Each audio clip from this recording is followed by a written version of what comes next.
उत्तर प्रदेश में अजीम इत्तेहाद पर अखिलेश ने मीडिया से बात की। उन्होंने कहा कि अवाम बदलाव चाहती है। जो बातें आप जानना चाहते हैं गठबंधन के बारे में, अभी मैं कुछ नहीं कहूंगा। बहुत जल्दी आप लोगों को बुला करके बातचीत गठबंधन पे होगी। जहां तक उत्तर प्रदेश का सवाल है, देश का सवाल है, लोग परिवर्तन चाहते हैं।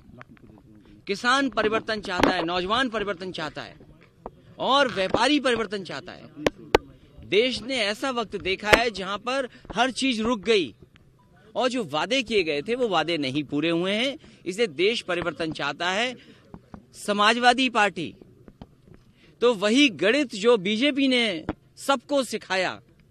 बीजेपी ने कितने देश में गठबंधन किए, गिनती करें तो न जाने कितने गठबंधन मिलेंगे आपको हर प्रदेश में। तो उसी दिशा में अगर आपको अपना गणित ठीक करना है, शायद समाजवादी पार्टी, बहुजन समाज पार्टी मिलकर के अपना गणित ठीक कर रहे हैं और वो वक्त आएगा तब आपको पूरी जानकारी उसके बारे में मिल जाएगी। सीबीआई जांच पर अखिलेश यादव ने मीडिया से बात करते हुए कहा कि एक बार कांग्रेस ने भी सीबीआई जांच कराई थी, अब बीजेपी करा रही है, हम इस्तकबाल करेंगे।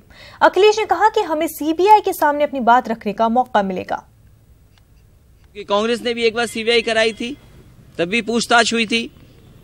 अगर बीजेपी ने कराया है और इतने वर्षों पुराना मामला आया है सामने, अगर पूछताछ करेंगे तो जवाब तो हमें देना ही पड़ेगा। जवाब तो हम देंगे ही, लेकिन देश की जनता तैयार है भारतीय जनता पार्टी को जवाब देने के लिए। देखिए, निष्पक्षता की आकलन आप करिए सीबीआई का। ये निष्पक्षता हम नहीं आकलन कर सकते। उसका आकलन कौन करेगा?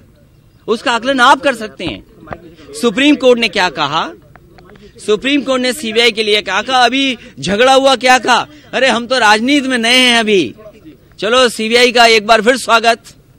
सीबीआई से मिलने का मौका मिलेगा और अपनी बात रखने का मौका मिलेगा।